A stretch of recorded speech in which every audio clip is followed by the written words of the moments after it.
오늘 저희가 소개시켜드릴 곳은 한라산이죠. 한라산에 대해서 알려드리겠습니다. 잠시 후에 보시죠.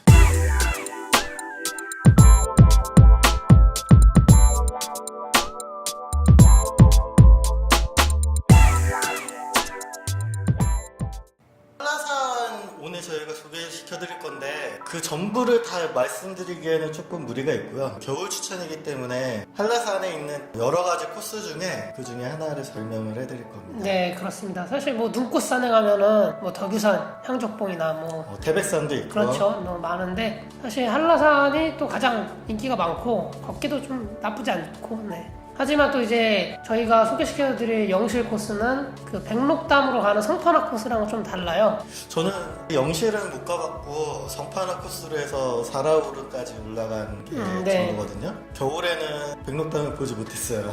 네, 그렇죠. 사실 그 성판화 코스도 길고 그 올라가면 백록담을 볼 수 있지만 겨울 산행이 좀 체력적 소모가 더 큰데 좀 힘들거든요. 그게 솔직히 되게 힘든 게 저 같은 경우에는 그때 갔을 때 지인분들이랑 같이 갔는데 체력적인 분배가 이게 맞지 않아가지고 그렇죠. 4명이 갔는데 한 명은 시작부터 떨어져 나가고 또 2명은 사라오름에서 또 떨어져 나가고 그러다 보니까 일행이 다 뿔뿔이 흩어져가지고 뭐 더 이상 올라갈 수 있는 방법이 없어가지고 저는 못 갔거든요.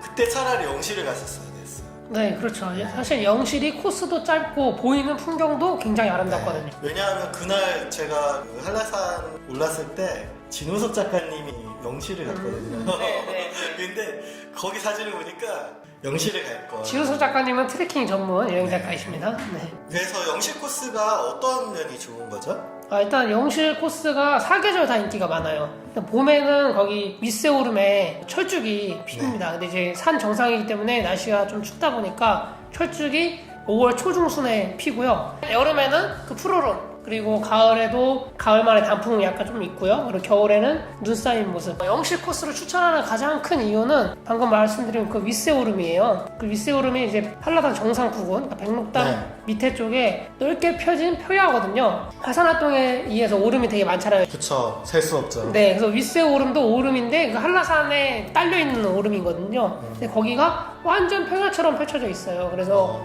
그 거기 올라가면 윗세오름에 도착하면 백록담이 보입니다. 근데 이제 제가 말하는 백록담은 그 물이 보이는 게 아니라 외벽이죠. 네, 물을 담고 있는 외벽이 보여요. 그래서 그 외벽을 보면서 걷는 건데 그 풍경이 우리나라에 이렇게 산 높은 곳에서 히말라야의 안봉 같은 그런 백록담을 바라보면서 걸을 수 있는 그런 풍경을 주는 데가 없죠. 그쵸. 네, 그렇기 때문에 영실이 그 백록담의 위용 있는 모습을 보는 것만으로도 이미 윗세오름이 멋있고요. 결정적으로 코스가 짧아요. 코스가 정판악으로 가는 것보다 좀 쉽다는 이야기가 네, 있어요. 엄청 차이가 많이 나죠. 보통 우리가 한라산 백록담을 간다고 하면 성판악으로 출발해서 관음사 쪽으로 내려오는데 그쵸. 그게 보통 8, 9시간 걸린다고 그래요. 그쵸. 좀 잘 걷는 분은 뭐 7, 8시간 걷는다고 하는데 쉽지 않아요. 네, 사실 8시간, 9시간 따지고 보면 아침 일찍부터 출발해서 저녁 늦게 떨어지는 거죠. 겨울에 약간 산행을 좀 평상시에 자주 하는 분들, 그리고 겨울 산행의 경험이 많으신 분들은 상관없는데 초보자분들은 성판악으로 가는 것보다 백록담은 볼 수 없더라도 영실은 왕복 넉넉 잡고 5시간이면 충분하거든요. 특히 눈이 많이 왔을 때는 차라리 영실을 가는 게 훨씬 더 풍경도 좋고 편하고 이득이 많은 것 같아요. 물론 그렇다고 뭐 한라산 정상이 나쁘다는 건 아니고요. 그렇죠. 만약에 이미 한라산을 가셨다거나 아니면 본의 아니게 좀 체력적인 문제가 있을 것 같다라고 하면 영실로 가셔서 보시는 게 백록담 못 보지만 한라산의 가장 비경은 영실에 있다 이런 얘기 많이 하거든요. 그쵸. 사진도 잘 나옵니다. 거기. 네. 네, 이제 영실을 갈 때 네. 그 제주 시내 버스 터미널에서 네. 한라산 가는 버스가 있어요. 영실, 어리목 이렇게 지나가는 버스거든요. 그래서 그걸 타면 대부분 이제 등산객들이 타고 계세요. 아무래도 그러겠죠. 네. 근데 은근히 사람이 많습니다. 워낙 인기 있는 산이다 보니까. 그래서 영실로 가면 내려가지고 주차장이 있거든요. 네. 그런데 그 주차장에서 영실 출발하는 곳까지 또 차가 올라가요. 또 다른 버스인가요? 아니요. 보통 자차로 가면 거기까지 이제 4륜구동차는 올라가게 해주거든요. 근데 일반 승용차 같은 경우에는 거기서 막습니다. 왜냐면 가파른 커브길이 많기 때문에 길을 막아요. 근데 우리가 거기를 걸어서 올라가려고 하면 이미 한라산을 걷기도 전에 힘이 다 빠집니다. 근데 거기를 오고 가는 택시가 있어요. 그 구간만 그 택시 기사님들은 거기서만 운행을 하시는 분들이니까 전문가시잖아요. 그리고 체인도 다 달고. 그래서 비용은 어느 정도 나오나요? 만 원이에요, 만 원. 근데 이제 한 차에. 편도 한 차에 10,000원. 네. 그러면 3명, 4명 정도 타면 조금 그쵸. 더 줄여가지고 갈 수 있겠네요. 네. 그리고 택시 탈 때 이미 가서 보시면 아시겠지만 네. 왔다 갔다 하는 곳에 사람들이 줄이 많이 서 계세요. 근데 제가 처음에 여름에 아무것도 모르는 시절에 영시를 갔을 때 제가 그걸 모르고 거기 걸어 올라가다가 아, 정말 힘들었거든요. 근데 가파르고 커브길이 많아서 좀 힘들어요. 그래서 거기서 걸어 올라갈 때는 어느 정도 걸렸죠? 거기서만 거의 1시간 이상 썼을 거예요. 근데 좀 택시를 타는 게 낫겠죠? 훨씬 낫죠, 훨씬. 그리고 저 같은 경우에는 이제 취재 때문에 혼자 갔었는데 혼자 가더라도 택시가 한 사람씩은 안 태워요. 왔다 갔다 하는데 시간도 오래 걸리고 사람들이 많이 기다리기 때문에 그냥 앞에 계신 네. 뭐 두 분이 뭐 부부끼리 오신 어르신들이 있으시면 저랑 같이 타게 해달라고 하면 뭐 같이 타고 가서 n분의 1인가요? n분의 1 하면 되죠. 근데 저 같은 경우에는 거기 어르신 선생님께서 내주셨어요. 아, 제가 이제 고마우신 분. 제가 이제 2,500원은 없으니까 5,000원인가 드리려고 그랬는데 아 됐다고 조심히 갔다 오라고 이렇게 얘기하셔가지고 뭐 한라산 영신을 가니까 아이젠하고 스패치 하잖아요. 네, 필요하죠. 택시 타기 전에는 아이젠 신고 있으면 택시를 안 타줘요. 당연히 벗어야죠. 네, 그거. 무조건 벗고 그러니까 올라가셔서 세팅하시고 그래서 처음에 영실에서 시작하면 숲을 지납니다. 눈이 소복히 쌓인 걸 지나고요. 능선 따라서 데크로 돼 있어요. 그 네. 길을 이제 오르막길을 올라야 되는데 거기가 조금 깔딱고기이긴 해요. 약간 좀 힘듭니다. 계단으로 많이 돼 있어가지고 근데 뭐 그래도 그렇게 어렵지 않고 오히려 눈이 쌓였다 하더라도 데크길이기 때문에 걷는데 큰 어려움은 없고요. 그렇게 해서 올라가시고 그 다음에 이제 영실 아까 윗세오름까지 가면 윗세오름이 정상이란 말이에요. 그럼 그쪽에 또 대피소가 하나 있습니다. 네. 근데 이제 거기 라면을 또 사 먹어야 돼요. 컵라면.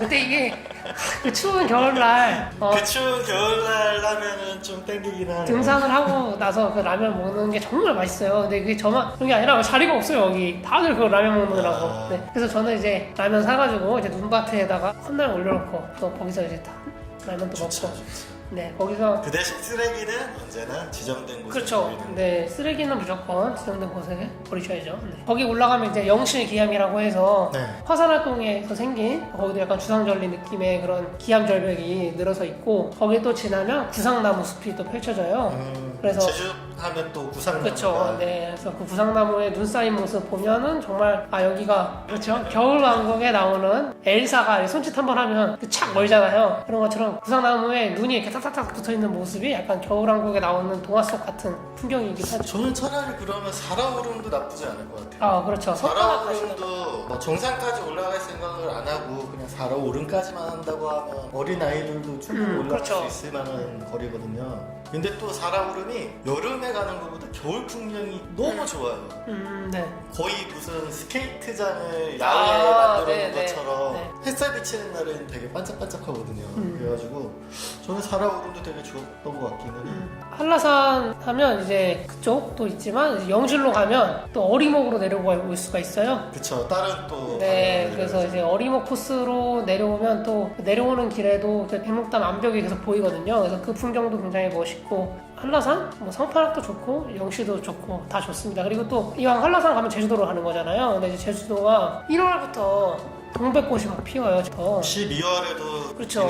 지금도 벌써 뭐 인스타그램에 보면 벌써 동백 그 인증샷이 엄청 많이 올라왔어요. 장난 아니던데요? 그러니까 이제 겨울의 제주도는 봄의 느낌과 그 한라산에서는 한겨울의 그 눈꽃 맞아요. 그 그거는 두 개를 다 만날 수 있다는 게 제주도의 생각보다 아름다움이니까. 따뜻해요. 그래서 제주도가 은근히 눈이 잘 안 오잖아요. 따뜻하다 보니까. 그래서 작년인가 재작년인가 제주도 그 시내까지 눈이 엄청 많이 와가지고 비행기 막 벼랑 폭출하는 적이 있어요. 그날 리모 작가가 한라산 올라갔죠. 아 그렇죠. 네. 그 사진 보고 너무 부러웠어. 정말 이제 또 한라산 눈 많이 오고 밑에는 시내 쪽은 또 따뜻하기 때문에 그러면 저희는 오늘 한라산 영실 코스에 대해서 설명을 해드렸고요. 이게 영상으로 좀 보여드리면 좋은데 아 그렇죠. 저희가 기존에 찍은 영상에서도 말씀드렸다시피 사진 자료밖에 가진 게 없어서 사진으로 대체를 해드릴 겁니다. 좋아요와 구독 잊지 마시고요. 저희는 다음에 또 다른 여행지로 찾아뵙겠습니다. 안녕.